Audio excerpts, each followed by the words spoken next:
ایک روایت ہے سیدنا یحییٰ بن ابی کثیر، وہ آقا علیہ الصلوۃ والسلام سے روایت کرتے ہیں اور اسے امام مسلم اپنی صحیح میں نقل کرتے ہیں۔ وہ فرماتے ہیں کہ آقا علیہ الصلوۃ والسلام نے فرمایا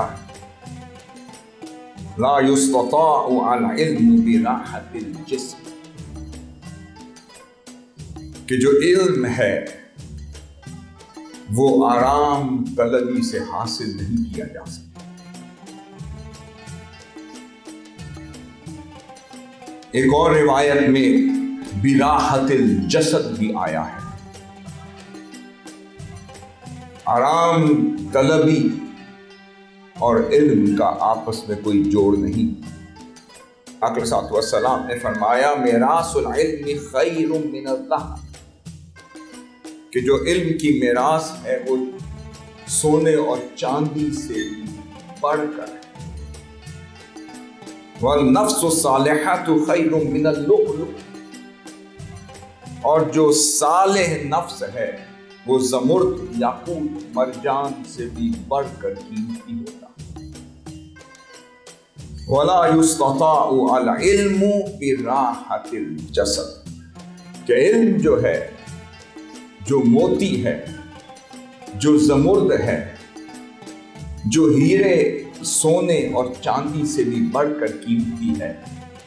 اے میرے بچوں ذہن نشین کر لو، یہ علم آرام طلبی سے کبھی حاصل نہیں کیا جا سکتا۔ اس لیے قاضی ابو یوسف کا ایک معروف قول ہے، وہ فرماتے ہیں کہ لا یعطیک العلم بعضہ حتی تعطیہ کلک، کہ علم جو ہے وہ اپنا کچھ حصہ آپ کو اس وقت تک نہیں دیتا جب تک آپ اپنا سب کچھ علم کی راہ میں قربان نہ کریں۔ علم قربانی مانگتا ہے، علم مسلسل جہد مانگتا ہے،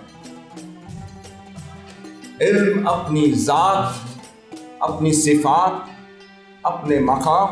اپنے مرتبے کو بیان کیے بغیر عطا نہیں ہوتا۔ اس لیے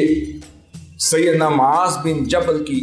روایت ہے جسے ابن عبد البر جامع بیان العلم میں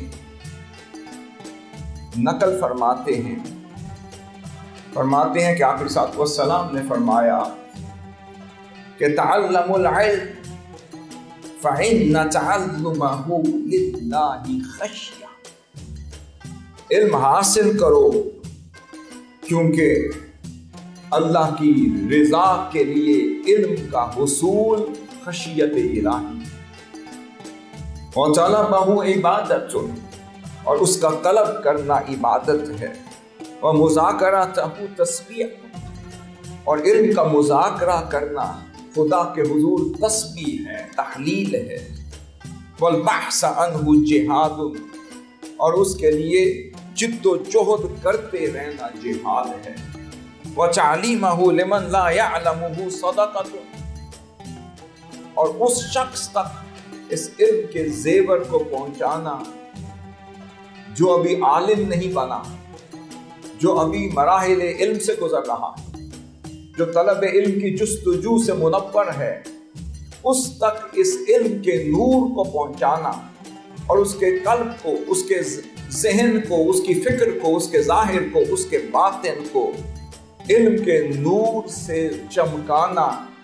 اور خوبصورت بنانا خدا کے حضور سب سے بڑا صدقہ ہے۔ پھر فرمایا وَبَذْلَهُ لِأَهْلِهِ قُرْبَةٌ، اور جو اس علم کا اہل ہے اس پر اس علم کی نعمت کو خرچ کرتے رہنا قربت الہی کا ذریعہ۔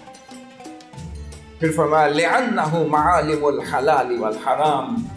یہ علم ہے جس کے ذریعے سے حلال اور حرام کی تمیز ہوتی ہے، یہ علم ہے جو حق اور باطل کی تفریق سکھاتا ہے، یہ علم ہے کیا اچھا ہے کیا برا ہے یہ سکھاتا ہے، یہ علم ہے کہ کہاں جانا ہے، کس کی صحبت میں بیٹھنا ہے، کہاں سے حاصل کرنا ہے اور کتنا حاصل کرنا ہے اور کس اسلوب سے حاصل کرنا ہے، یہ بھی نور علم سکھاتا ہے۔